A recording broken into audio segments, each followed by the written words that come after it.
আমরা 54 বছরে অনেক ভাঙা গড়ার মাধ্যমেই কিন্তু আমরা আজকে এখানে এসেছি। বাংলাদেশের মানুষ, সাধারণ মানুষ, 82% মানুষ গ্রামে বাস করে। ওনাদের আকাঙ্ক্ষা কিন্তু একই রকম। এদেশের রাজনীতিবিদরা, এদেশের সুশীল সমাজ, এদেশের সিভিল ব্যুরোক্রেসি, পুলিশ ব্যুরোক্রেসি মানুষের জন্য কাজ করবে। কারণ ব্রিটিশ থেকে আরম্ভ করে সবসময় মানুষগুলি নির্যাতিত হয়েছে। আমি এর আগে নাই গেলাম, পাকিস্তানের বৈষম্যের কথা বলেছে, যদিও আজকে দেখা যায় যে অনেকখানি এটাও একটা পলিটিক্যাল স্ট্যান্ড ছিল এই মানুষগুলিকে আন্দোলনে ইনভলভ করার জন্য। যতটুকু বলেছে অতটুকু আসলে আমি অনেক লেখাপড়া করে দেখছি, অতটুকু না। এখনো কিন্তু আইয়ুব খানের যে প্ল্যান, সেই প্ল্যান অনুযায়ী এখনো অনেক কাজ বাকি রয়ে গেছে। মানুষের আকাঙ্ক্ষা একই রকম, একটা সুন্দর সমাজ, সুশীল সমাজ, মামলা হামলা মুক্ত, দুর্নীতি মুক্ত, সকলের জন্য একটা রাজনৈতিক বন্দোবস্ত, অধিকার, freedom of speech, freedom of will, freedom of justice. কিন্তু এই আকাঙ্ক্ষা কখনোই পূরণ হয়নি। প্রথম হতাশ হয়েছে যাদের নেতৃত্বে এই মুক্তিযুদ্ধ হলেন, এতগুলি মানুষ শহীদ হলেন, রক্ত দিলেন, 1 কোটির উপরে লোক ঘর ছাড়া হলেন। ওনারা হতাশ করলেন একদম 75 পর্যন্ত। এরপরে শহীদ প্রেসিডেন্ট জিয়াউর রহমান আসলেন। অনেকটা সামরিক বাহিনী থেকে যখন আসছেন, মানুষের তো হতাশার কোনো শেষ ছিল না, যে আবার সেই সামরিক পোশাকে, উর্দি পোশাকে একজন আসলেন, বিসমিল্লাহির রহমানির রহিম বলে শুরু করলেন। ক্ষমতা বা রাষ্ট্র পরিচালনার যে দায়িত্ব পেলেন, 3 বছর 8 মাস বেঁচে ছিলেন। এটা অনেকটা হলো, আমি অনেক সময় বলি যে একজন মানুষের বেশি দিন বেঁচে থাকার কোনো প্রয়োজন নেই। এটা আমরা যদি ইসলামে দেখি, তাও আল্লাহ রসুল কিন্তু মাত্র 63 বছর বেঁচে ছিলেন। 40 বছর বয়সে উনি ওনার নবুয়তি পেয়েছেন, মাত্র 23 বছর উনি কাজ করেছেন। উনি বিশ্ব বিজয় করলেন, বিশ্ব ব্রহ্মাণ্ড বিজয় করলেন, এবং আজও প্রায় 200 কোটির উপরে মুসলমান ওনাকে ফলো করতেছেন। জিয়াউর রহমান সাহেব এসে এমন এক বছরের কাজ করলেন মাসে, মাসের কাজ করলেন ঘন্টায়। একজন পশ্চিমা সাংবাদিক নেই, উনি বলেছিলেন যে জিয়াউর রহমান সাহেব যদি আর বছর 2 বাঁচতে পারতেন, আল্লাহ যদি ওনাকে হায়াত দিত, তাহলে এত বড় রাজনৈতিক বিপর্যয় দেশে এইভাবে দেখতে হতো না সাধারণ মানুষের। আপনি দেখেন 79 পার্লামেন্ট, একটু যদি আপনারা একটু কষ্ট করে বাংলাদেশের সাংবাদিক বন্ধুদেরকে আমি আহ্বান জানাবো আমাদের লাইব্রেরিতে। আমি লাইব্রেরি কমিটিরও মেম্বার, আপনাদেরকে ওখানে এন্টারটেইন করব। শুধু 79 পার্লামেন্টের 6-7 জন লোকের, আওয়ামী লীগের আসাদুজ্জামান, আবুল কালাম মজুমদার, সাজিদুর রহমান, আতাউর রহমান খান, এই ধরনের মানুষ, মশিউর রহমান, এই ধরনের মানুষগুলির যদি আপনারা স্পিচটা শুনেন এবং তারপরে পার্লামেন্টের ওই কাজগুলি দেখেন, কিভাবে ওনারা অ্যাক্ট করছে সেখানে, আজও এটাকে কিন্তু কেউ হারাইতে পারে নাই। কিন্তু আমার এবার একটা হোপ ছিল, এর আগে যতজনের সাথে আমি তো এমনি সাংবাদিকদের সাথে বা ন্যাশনাল পলিটিক্সে আমি ভিতরে কাজ করি, সবাই জানে, সব দলে জানে আমি এত সামনে যাই না, সামনে যাওয়ার অভ্যাসটা আমার নেই। আমি পিছনে থেকে কাজ করতেই ভালোবাসি, উইথ অনেস্টলি অ্যান্ড কমিটেড হয়ে। তো সেখানে লক্ষ্য করলাম যে আমি বারবার বলেছি যে এই পার্লামেন্টটা কিন্তু একটু যদি আমরা সরকারি দল, বিরোধী দল 6টা মাস আমরা প্যাশেন্স রেখে যদি আগাইতে পারি, এটা কিন্তু 79 পার্লামেন্টকে 5 বছর পরে হারিয়ে দিতে পারবে। আপনার কাছে এখন এটা একটা অবাক মনে হচ্ছে হয়তো, কিন্তু এই যে পরশুদিন যে আমাদের যে সেশন শেষ হলো সরকারি দল থেকে, তার আগের দিন আমি বক্তব্য রেখেছিলাম একজন ক্ষুদ্র কর্মী হিসাবে বিএনপির। এই কথাগুলি রেইজ করা খুব কঠিন ছিল, কারণ আমাদের একটা মাইন্ডসেট আছে। আমরা জুলাইয়ের অভ্যুত্থান হয়েছে, 17 বছর আমরা আন্দোলন করেছি, সংগ্রাম করেছি। আমার পিছনেই 2 সিট পরেই, 2 রো পরেই আমার বন্ধু ইলিয়াস আলীর স্ত্রী বসেন। বিশ্বাস করেন, আমি যখনই ওনার স্ত্রীর সামনে দিয়ে যাই না, তখন আমার চোখের উপর ভাসে যে ইলিয়াস আলী আমার কাছ থেকে বিদায় নিয়েই মরে গেল। এখন তার 5-7 দিন আগে আমি জানতেছিলাম আমার বন্ধু শহীদুদ্দিন চৌধুরী এনি, এখন পানি সম্পদ মন্ত্রী মহোদয়, ওনাকে আমি এই ন্যাম ফ্ল্যাটে আমি নাকালপাড়া ছিলাম প্রথম থেকে, এখন আমি নাকালপাড়ায়। আমাকে হুইপ হিসাবে একটা বিশাল বড় বাংলো দিয়েছেন, যেটার মধ্যে আওয়ামী লীগের সাধারণ সম্পাদক জনাব ওবায়দুল কাদের থাকতেন B2। আমি বলছি না, দরকার নেই, আমি চিঠি লিখে দিচ্ছি যে আমি নাখালপাড়ায় থাকি। কারণ প্রোফাইল একবার হাই করে ফেললে নিচে নামা অনেক কষ্ট হয়। আমরা তো খুব ইমোশনাল, আমরা 2-3 জেনারেশন, আমাদের সভ্যতা বা অনেকের এক জেনারেশন, আমরা কৃষকের ছেলে।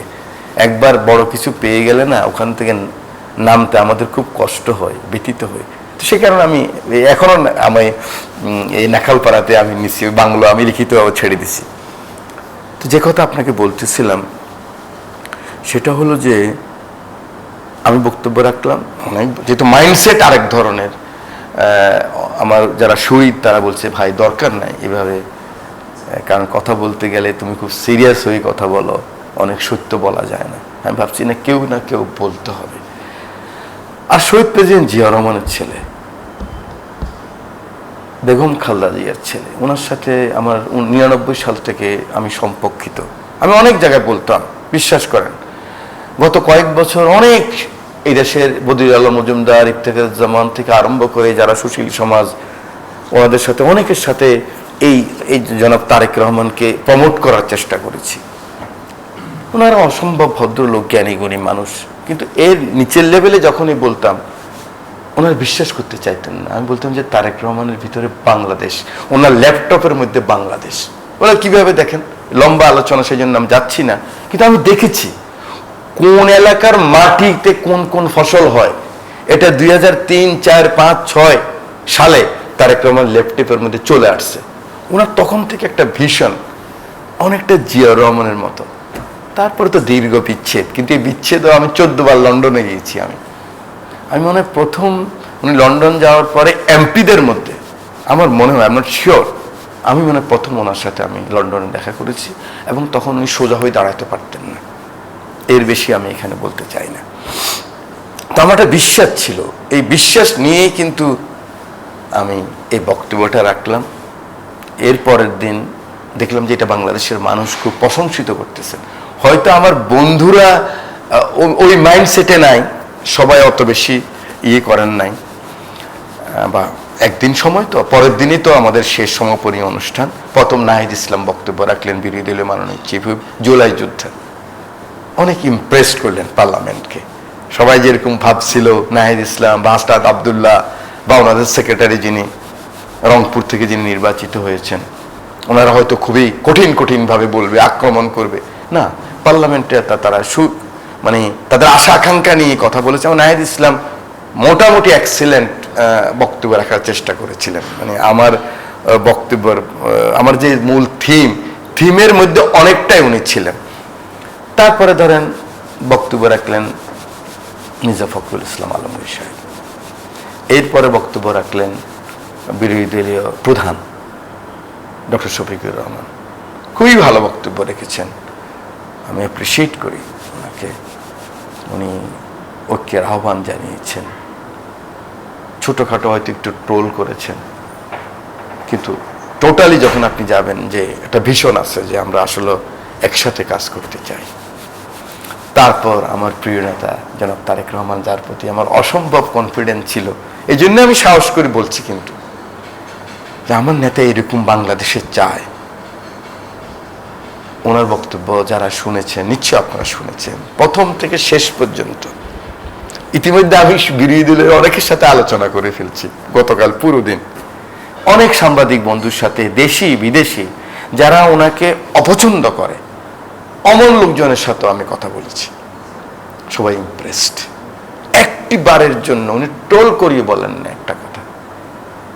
পুরো বক্তব্য ছিল ওনার ভিশন, মিশন, 31 দফা, ওনার প্ল্যান, যেটা উনি বলছে I have a plan, plan 1, plan 2, plan 3। অনেকে বলছেন এখন যে গালফের যুদ্ধ, এখন কি হবে? হ্যাঁ, এখন ওনার প্ল্যান 2 আছে, সেটাও বক্তব্য আসছে এবং আর্জ ছিল, অ্যাপিল ছিল বিরোধী দলের কাছে। আমি মনে করি, আমি শিওর এখন ইনশাল্লাহ উনি এটা মন থেকে বলেছেন, ওনার মাইন্ডসেট এটা। আমরা যে মাইন্ডসেটে ছিলাম এতদিন, গায়েল করা, অপমান করা, এবং আমাদের আরেকটা মাইন্ডসেট ছিল। আপনি 13 সালের আমার যদি বাজেট বক্তৃতা শুনেন, সেখানে আমি বলেছিলাম যে মাননীয় তখনকার প্রধানমন্ত্রী একদম চোখে চোখ রেখে বলেছিলাম হেফাজত নিয়ে কথা বলতে গিয়ে, কারণ হেফাজতের পক্ষে আমি খুব স্ট্যান্ড নিয়েছিলাম। আমেরিকান প্রেসিডেন্টের কথা আর এবারই পার্লামেন্টের কথা আমার কাছে একরকম মনে, এরকম একটা দিনের জন্য মনে হয় আমরা অপেক্ষা করছি। ওনারা কোনো পলিটিক্স করে না, কিচ্ছু করে না। এরকম হাজার হাজার মানুষ বিদেশ থেকে বলতেছে আমরা এরকম একটা পার্লামেন্ট চাই। বলে জানেন, সব কাজ বন্ধ করে মানে দৌড়ে গাড়ি চালায় চলে আসি, বিদেশিরা বলতেছে। একজন আমার বন্ধু আছে ব্রিটিশ বাংলাদেশি, উনি হঠাৎ করে আমাকে ফোন করলেন 2:45-র দিকে, বলে যে আপনার পিএম তো এখানে। আমি কি করতেছে? বলে আমি তো পিছনের গাড়িতে রাস্তার মধ্যে, এভিনিউতে রাস্তার মধ্যে ট্রাফিক পড়ছে, উনি দাঁড়িয়ে গেছেন। দাঁড়িয়ে উনি এবার হাত দিয়ে লোকজন ডাকতেছেন, কিন্তু ওনার ওই প্রটোকলে ওরা বলছেন না, উনি বলছেন না, ছাড়ো ছাড়ো। পরিচ্ছন্ন কর্মী, রিক্সাওয়ালা শুনতেছে কি অবস্থা, পরিচ্ছন্ন কর্মীর লোক কথা বলতেছে। বলে আমি দেখতেছি না, আমি ছবি তুলতেছি, পরে কথা বলুন। তারপর উনি ছবি টবি তুলে আমার পাঠাইলো, পাঠাই উনি আমাকে লিখলো যে তোমাকে আসলে অনেক বকা দিছি। আমাকে বলতেছে আই এম সরি, যে তুমি যে বলছো তোমার প্রধানমন্ত্রীর কথা, আমার তো এই দেশে এখন আর ভয় লাগে না। এই প্রধানমন্ত্রী যদি এরকম, যে ফিয়ার্সের মধ্যে আমি ছিলাম, শব্দটা লিখছি ফিয়ার্স, যে ভয়ে ছিলাম, আমার সে ভয় কেটে গেছে। আমি তো ব্রিটেনে থাকি, তো আমি যখন আন্ডারপাসে উঠি, যেমন আমি ব্রিটেনের প্রধানমন্ত্রী দেখি সে দাঁড়ায় রয়েছে, আর আমরা পেপার পড়ি, কেউ উঠেও না, বা একজন বলে না তুমি বসো তুমি বসো। আমি সেই বাংলাদেশ দেখছি। আমি চাই যে আমার আল্লাহ যেন আমার প্রধানমন্ত্রীকে শেষ দিন পর্যন্ত, উনি 100 বছর থাকা দরকার নাই, 5 টার্ম থাকা দরকার নাই, 3 টার্ম, জিয়া রহমান 3 বছর 8 মাস ছিলেন, উনি 5 বছর থাকলে এনাফ। বাংলাদেশের মানুষ যদি না চায় উনি চলে যাবে, কিন্তু আমরা যেন পলায় যেতে না হয়, কেউ কারোর, জামাত না পলায়, আমরা না পলায়, এনসিপি না পলায়, এই কাজটা করতে হবে। কারো কারো অভিযোগ যে স্পেস ঠিক মতো পায় নাই এবং স্পিকার কোনো কোনো ক্ষেত্রে নিরপেক্ষ ভূমিকা পালন করে নাই, এটা বিরোধী এইটা শুনেন, এটা ওই যে মাইন্ডসেট, মাইন্ডসেটের জন্য বলে, দেখবেন যে নেক্সট পার্লামেন্টে আর বলবে না। আমি একদম লক্ষ্য করছি এবং আমি একটু ইনফ্লুয়েন্স করি, উনি খুবই সুন্দরভাবে রুলস অফ প্রসিডিওর ভেঙ্গাও, কিন্তু ওরা দাঁড়িয়ে গেলে হাসটা দাঁড়িয়ে গেল। ওরা তো এখন অনেক কিছু জানে না, কিন্তু ওদের আগ্রহ আছে, অসম্ভব লেখাপড়া করে, মানে যারা ইয়াং, দেখবেন 1 বছরের মধ্যে ওরা অনেক ইমপ্রুভ হয়ে যাবে। এই যে বিরোধী দলের যারা এনসিপি থেকে আসছে, জামাতের কিছু ইয়াং আসছে, আমাদের তো 49 জন একদম প্রথম এমপি মন্ত্রী হয়েছে। এটা মন্ত্রী পরিষদ এই মেনটেন করা ভেরি টাফ।